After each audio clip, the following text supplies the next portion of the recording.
Yo guys, check, kamusta mga idol? So ayan, mag-update tayo ngayong hapon. Nako, hapon na pala ng Friday, mga lodi. Thank God it's Friday na. Mga lods, no, weekend is coming. Okay? So malupit, matindi mga news natin ngayon mga idol. So like and subscribe. Okay? So ayan ha. Unahin na natin yung mga trending news ngayon mga lods. Syempre, hindi mawawala yung bakbakan. No, pero bago ang lahat, punta muna tayo sa ating chart pala. Okay, yan, pababa na siya. Oh my goodness. Kasi na, ano tayo eh. Pero iniisip ko kung tatama siya sa 50%. Ang 50% kasi niyan, wait lang bago tayo sa news To, ayan. Okay, so tingnan nyo parang minimimik niya lang, no? Yung galaw niya parehas lang, no? Up dito, down, consolidation, pababa, up, down, consolidation, up, down, consolidation. Ano sunod dyan? Di ba? Down. Hindi, up di ba? So, yan pag na-break to, ito yung inisip ko, pag ito nakalampas siya dyan, no, ito, ano natin, forward natin to, kahit dyan lang, ayan. Pag ayan ay na-break niya, sa tingin ko, uptrend yan Sa tingin ko lang probability lang yon mga lodi. Yan, pag minasag niya yan, pwedeng possible, no, na dumiretso siya hanggang 1.6 o 1.7. Ayun na sa tingin ko mga lods O 1.6 lang. Ayan. 1.6. Kasi nasa 1.3 tayo ngayon. Pag na-break niya to. Pero kung hindi, mga lodi, nako, magtatagal tayo dito sa baba. Pwede pa siyang maglaro dyan sa 50% dito. Tapos, ang pinaka-negative niyan is pag na-break niya yung 50%, baka lumalim pa yan. Baka abutin na yung lock profit natin. Kasi pwedeng maglaro yan dito naman sa ilalim ng 50% bago siya bumaba o bago siya mag-break uli sa 50%. No, maraming possible scenario mga idol. Titingnan lang natin. Okay, so sa ngayon, waiting lang tayo mga idol, no? So far, ganun pa rin naman. Hindi ko naman ginagalaw tong trade natin. Profit lang tayo ng 100 something dollars dyan, mga loads, no? Sa mga wala pang crypto exchange, andyan yung link natin sa description sa baba ng video. Mga loads, dito sa BitGet, newbie friendly. Kahit na bago ka lang, madali lang siyang gamitin. Madali lang, babasa-basahin mo lang. Alam nyo naman yan, spot trading, futures trading, napakadali lang. May demo trading dito, mga loads, kung gusto nyo mag-aaral mag-trade, okay? So, ayan. Punta na tayo sa balita natin. Sabi ni Bash Stampede, okay? Eto na, holy crap, sabi dito mga loads, no? Kasi, sige, basahin na lang natin to. Sabi dito mga idol, President Trump reveals Iranian regime leaders are calling him, begging for a deal.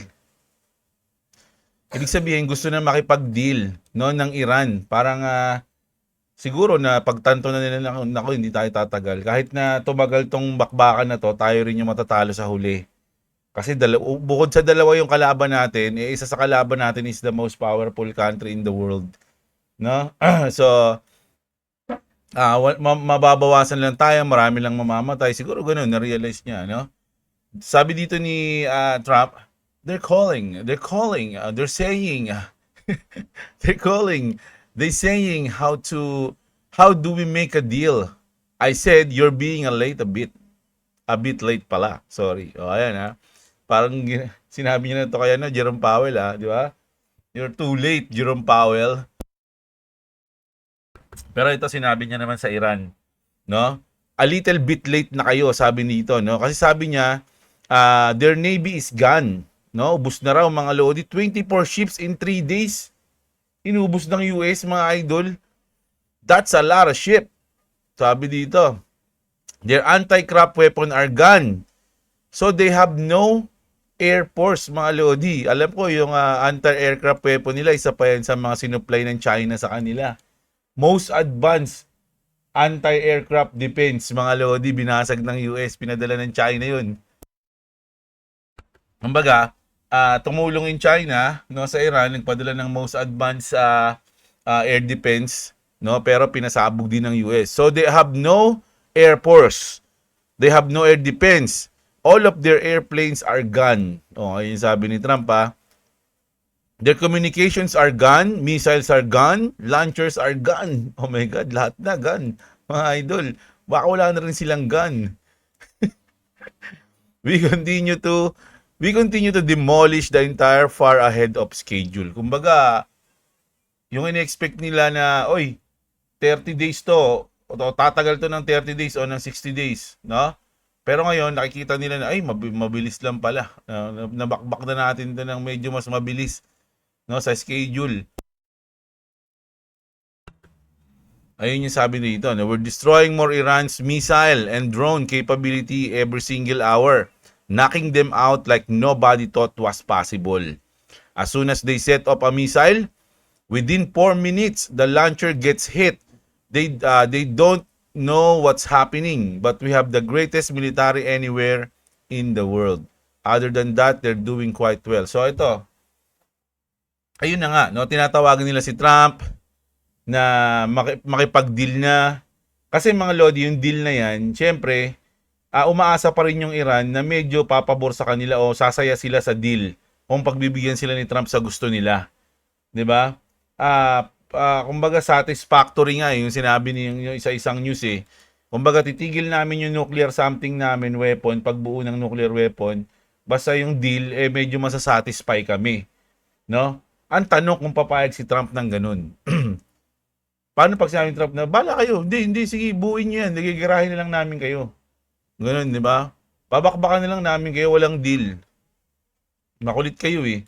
O, di ba? Paano pagka ganun? So, nako, mga negative, no? Mga idol, o dihado talaga yung Iran dito. Mga lods, no? Pero kita nyo naman yung kumpiyansa ni Daddy. Mga lods, talagang sinasabi niya na wala na. Kumbaga wala kayo sa lugar para makipag-deal sa akin. 'Di ba? Ang gagawin niyo lang is magmakaawa. Parang ganun lang, mga idol. Naisip ko lang 'yun, ha? Pero hindi ganun yung sinabi ni Trump. So, sa akin positive 'to, mga idol, kasi sa tingin ko nalalapit na 'to mag-end, matapos, no. Sino ba naman yung gusto ng mahabang gera, mga idol? Dahil naapektuhan yan global, pati yung sa oil, 'di ba? Maapektuhan yan lahat. So, ang mangyayari dito, mga lodi, sa tingin ko, pipigain ni Trump lahat ng sources na pwede niyang makuha doon. Ano bang pwedeng makuha ko dito sa Iran? Magmamakaawa. Kung hindi ko gigirahin to, ano kukunin ko sa kanila? Oh, siyempre, pwedeng mga barrels of oil. Ayun yung pwede niyang kunin dyan. Yung mga resources ng Iran, ayun yung ibabayad sa kanya para hindi niya nabakbakan. Hindi natin alam. 'Di ba? Siyempre, hindi pwedeng walang bawi si Trump diyan. Ang laki ng ginastos sa gera, mga idol. 'Di ba? Mga missile pa lang, magkano 'yun? Mga drones, mga super jets. 'Di ba? Siyempre, kung matatapos man 'yan, excuse me po. Kung matatapos man 'yan, dapat may panalo si Trump o may makuha siyang kapalit sa lahat ng ginastos niya. Okay, so ayun 'yan, mga lods. Sa tingin ko wala sa lugar yung Iran para makipag-usap o gumawa ng deal. No, si Trump pa rin ang masusunod diyan, mga idol. No, at isa pang tatamaan niyan, China. No, siyempre magdidesisyon si Trump diyan na alam niyang matatalo yung China o hindi papabor sa China na mortal niyang kalaban, di ba? Ayun, no. So ayun yung news natin sa global. Punta na tayo sa ating crypto. Ito, mga idol, balita kasi ito sa Dogecoin, pero sikat kasi ito, sumikat siya, no? Sabi dito, from $8 Bitcoin to building Doge OS. This is the story of Jordan Jefferson, si JJ, a crypto developer who entered the space when Bitcoin traded as just $8 pa lang. Nakapasok na siya sa Bitcoin. Ang swerte niya nun, mga lodi. Isipin nyo, $8 pa lang yung Bitcoin. And why he is now building Doge OS to turn Dogecoin from meme coin into real on-chain economy. Ito, dito ako natuwa. Pero tsaka napagtaka, parang ang bata niya pa, no? So, ang swerte niya. Ang swerte ng magulang niya. Ang swerte ng magulang niya, mga idol, na nakapasok siya sa Bitcoin ng $8. Di ba? Instant yaman talaga, mga lodi. Pero, mga lods, dahil doon, yung Dogecoin, no, from meme coin, gagawin niya nga real on-chain economy. Dito, medyo magiging bias lang ako ng konti, mga idol. Pero, huwag kayong umasa sa akin para bumili ng coins, mag-hold o magbenta na kahit anong coins, mga lodi, lalo na tong Dogecoin. Gusto ko lang sabihin na meron akong Dogecoin kasi at saka alam naman yun ng mga audience ko. Ayan na lang yung natitira kong meme coins na hawak kasi ang lagi kong sinasabi madalas, mas magandang mag-invest sa mga utility coins, di ba? Pero ngayon kasi mga idol, dahil nga parang napamahal na rin ako dito sa Dogecoin. Dati kalaban ko to eh. Ang meron ako nun dati, Shiba Inu. Although, wala na kasi akong Shiba Inu ngayon pero gusto kong bumili pa rin eh. Kaya lang wala pa akong pambili. Shiba Inu ako noon kasi nakapag-profit ako sa Shiba Inu kaya parang mas lumapit yung loob ko dun eh. Tapos, syempre ang kalaban niya, Dogecoin, parang may bias pa ako sa Shiba noon, sa SHIB. Tapos ang ginawa ko noon, nung bumagsak yung Dogecoin, bumili ako ng Dogecoin. And then nag-profit din ako sa Dogecoin. Nakabili ako ng Dogecoin na ata 4 pesos eh. Magkano ba Dogecoin ngayon? Pero kasi dati pa yun eh, mga lods. 5 pesos. Pero napakababa na nito, mga idol, no? Pero dati kasi, mga idol, ayan, no? Nakabili ako niyan dito banda, ayan. Nasa 4. Okay? O mga banda dito. Basta 4, tas lumipad siya. No, nag-profit ako diyan, mga idol. Tapos nagbenta ako ng kalahati and then yung natira sa akin ay yung hinold ko na bumagsak ngayon. Okay? Pero nakapag-profit na ako ng half dyan. Malaki yung pinrofit ko rin yan noon eh. Kaya nga nakabili tayong sasakyan eh. Kasama to sa sa pumundo sa sasakyan ko eh, yung Doge eh. 'Di ba? Pero yung ship din, malaki rin yung tulong sa akin nun. So, natuwa ako ngayon kasi pwede na siyang maging utility coins. No, hindi na siya meme coin lang dahil kay Jordan Jefferson. Okay? So, bumubuo siya ng Doge OS, no? Ayan, hindi ko alam kung ano yung Doge OS, pero sobrang solid, no? Kasi ang akala ko talagang mananatiling meme coin si Doge. Pero kasi dahil nga kay Elon Musk, hinold ko yung Doge dahil sa kanya. Wala akong ibang reason. Hindi ako nag-search ng maayos diyan sa Dogecoin. Basta ang alam ko lang,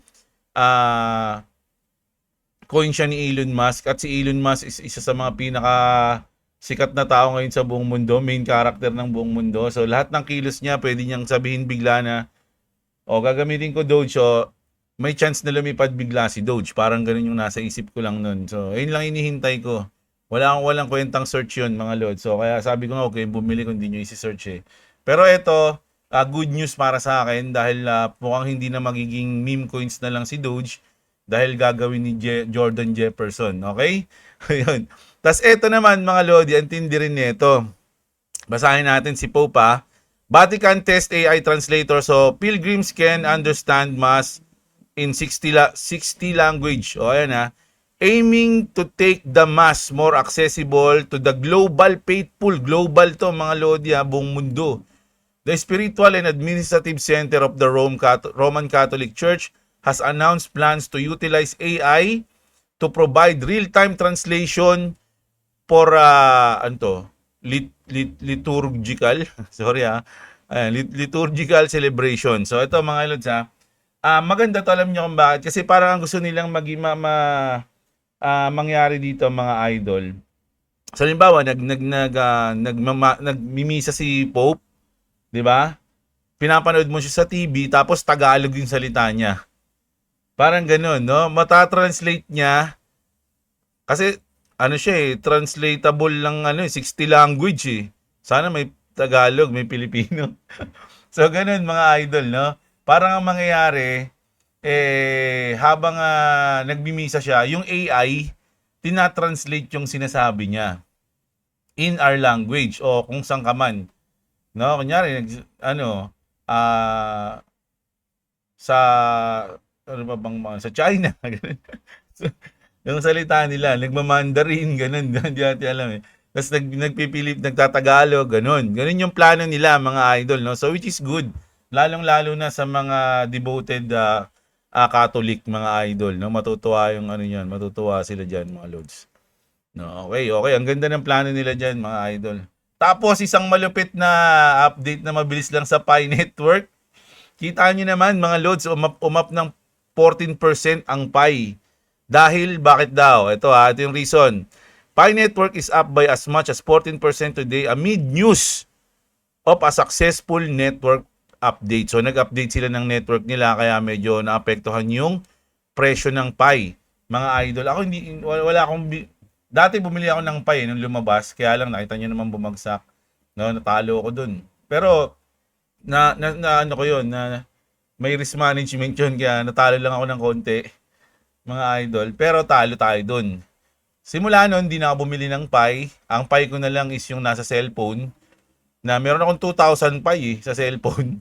Pero hindi pa rin ako na-approve hanggang doon sa number 9. Hanggang doon lang sa number 9 eh. Sino may mga Pi dyan?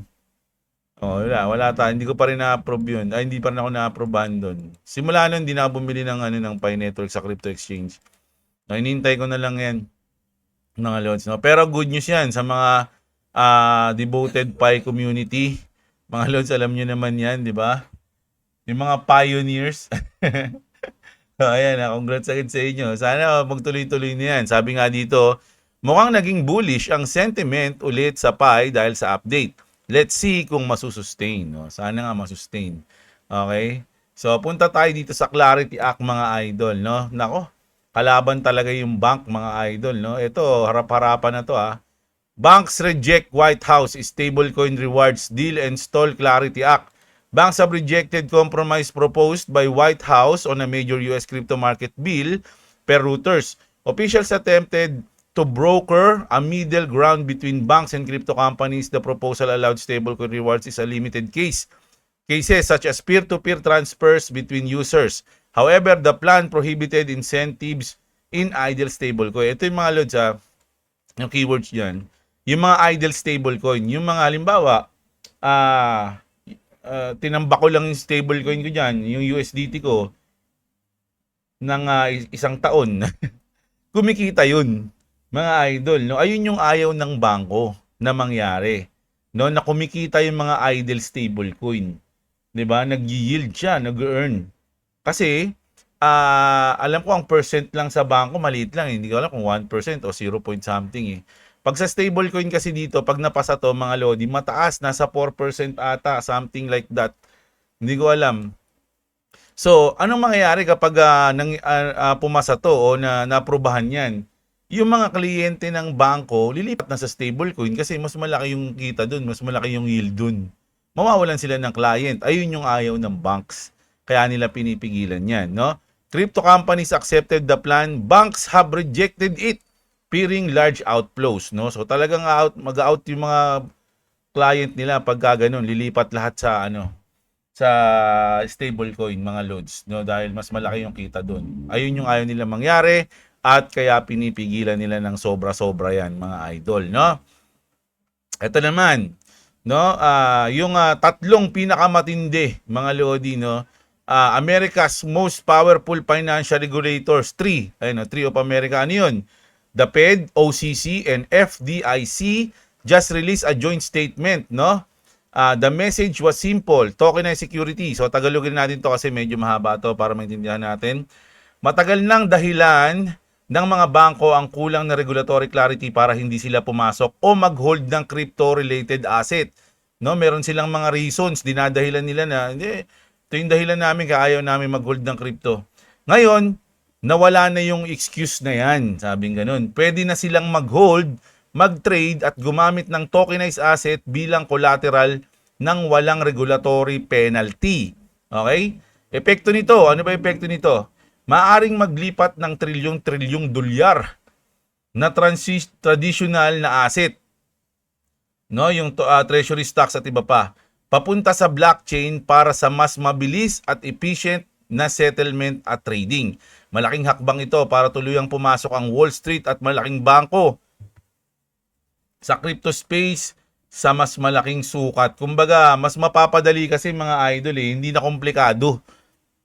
Sipin nyo, trilyon-trilyon, ang bilis lang. Samantalang dati, yung traditional, sobrang tagal. Ang mahal pa ng bayad. Diba?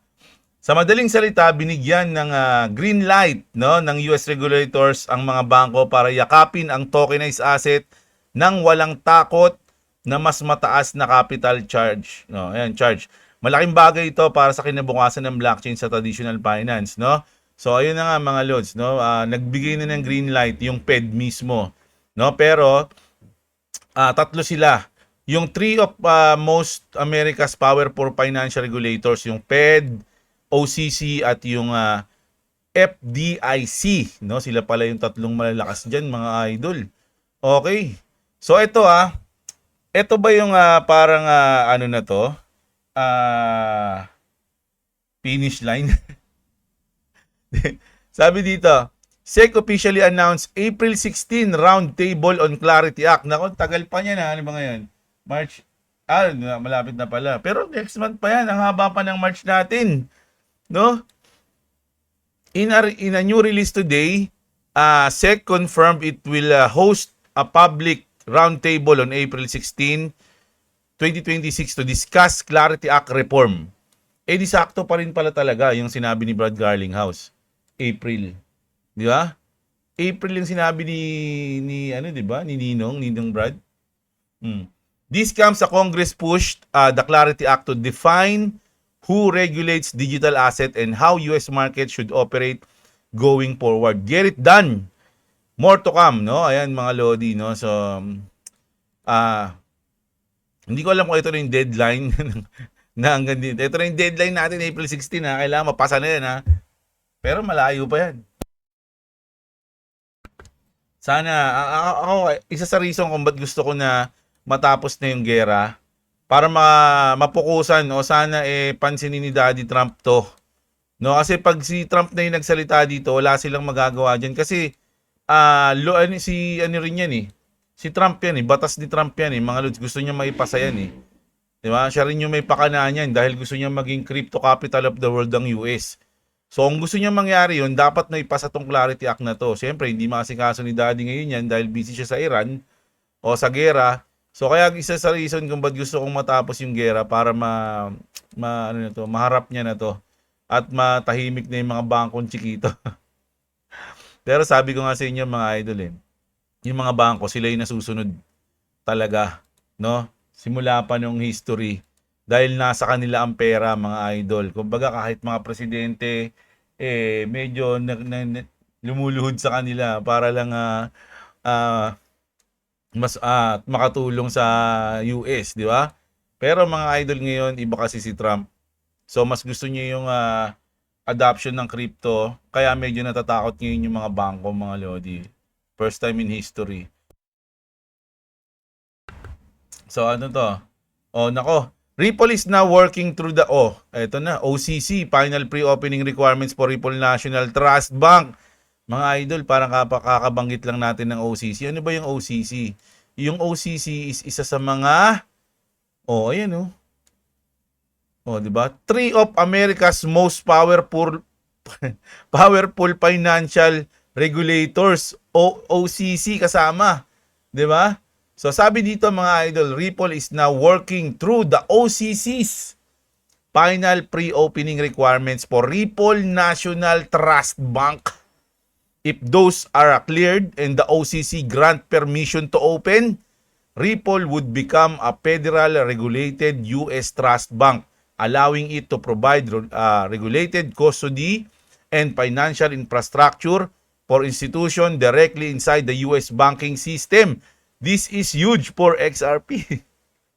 Siyempre mga idol, nasa gitna pa rin ng XRP mga lods ng lahat ng nangyayari sa Ripple. So yung mga ganitong tagumpay, kung sakali mga lodi, talagang malaki yung epekto niyan.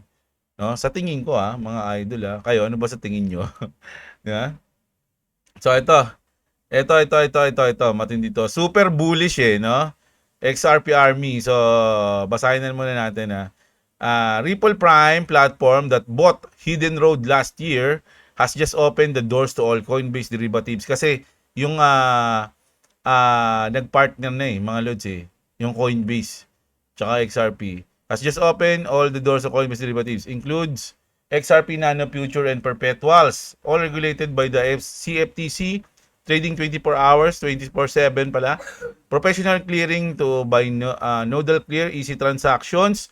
Banks, hedge funds, and institutional can now buy and sell hedge with XRP easily, safely, and 100% legally.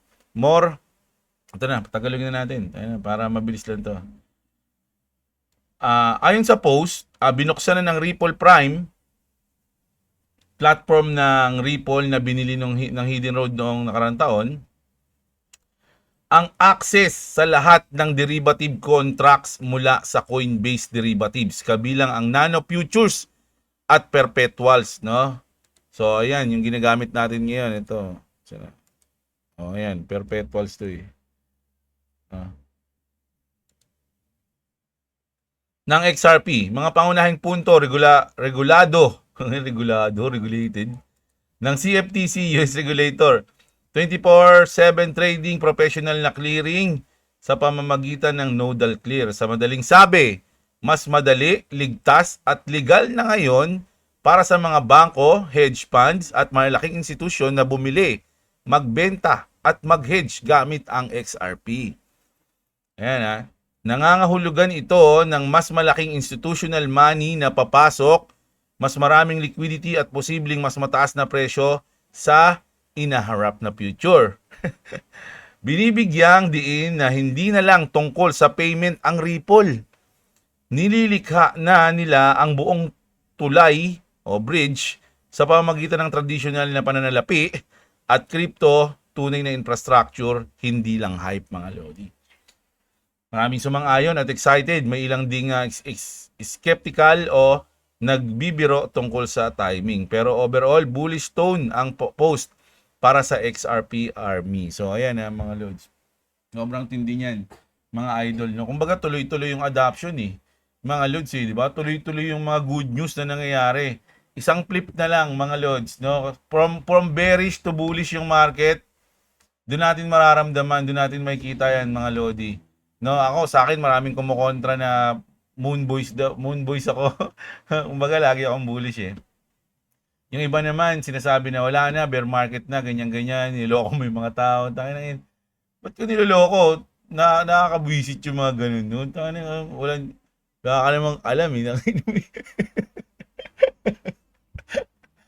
Nagpapanggap na bida, ayop talaga Okay, pero ang tindi niyan mga lods, no? Good news sa lahat, okay?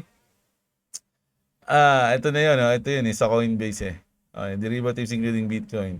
Check natin yung may nakita ako dito Ayan. Ano na to? Tinapos na ng SEC, mga idol, no? Yung case against Tron founder and crypto billionaire Justin Sun, no? Ayan, galit na galit si George dyan Lahat daw ng hinaawakan ni Justin Sun nagre-rug pull.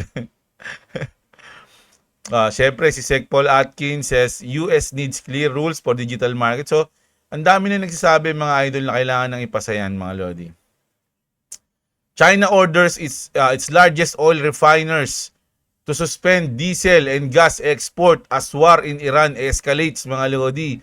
Alam nyo, parang mystery pa rin sa akin. Pero syempre, parang business is business 'Di ba si Baron Trump nung nakaraang news natin, bumili siya ng halagang 30 million billion worth of oil barrels, 'di ba? So ngayon, kapag tumaas 'yan mga lodi, siguro doon niya ibebenta. Ano to? Average US gas price rise to 3. Nako. Wala pa namang gas si Rocket. Hindi ko alam kung magkano gas ngayon. Nakapahinga lang si Rocket dun sa parking namin kahit wala pa akong parking Nakatambay lang siya dun. Dat pala, nagpa-full tank na ako bago ko man lang siya pinark. Mahal na yung ngayon yung gasolina. Okay. So ayun yung news natin mga lods. No? Babawi ako mamaya, 'di ba hapon na, pero mag-update pa rin ako mamayang gabi mga Lods. Pipilitin natin mag-update mamayang gabi mga Lodi, no? Para makabawi tayo sa inyo mga idol. So ayun lang yung news natin ngayong hapon. Sana enjoy nyo kahit maiksi lang yung news natin. Pero solid yan mga Lods. Sana may mga natuwa pa rin mga Lodi. Natuwa kayo sa mga news natin. Gusto ko lang naman mag-enjoy kayo sa balita, okay? So kita-kits tayo. Maraming salamat sa mga nanood mga Lodi. Alam nyo na yan, palike ng video natin. Subscribe sa mga hindi pa na-subscribe. Sa mga wala pang crypto exchange, check nyo yung link dyan sa baba ng description. Merong bonus and malupit na rewards. Okay, kita-kits. Maraming salamat at What's up, what's up? okay, bye-bye.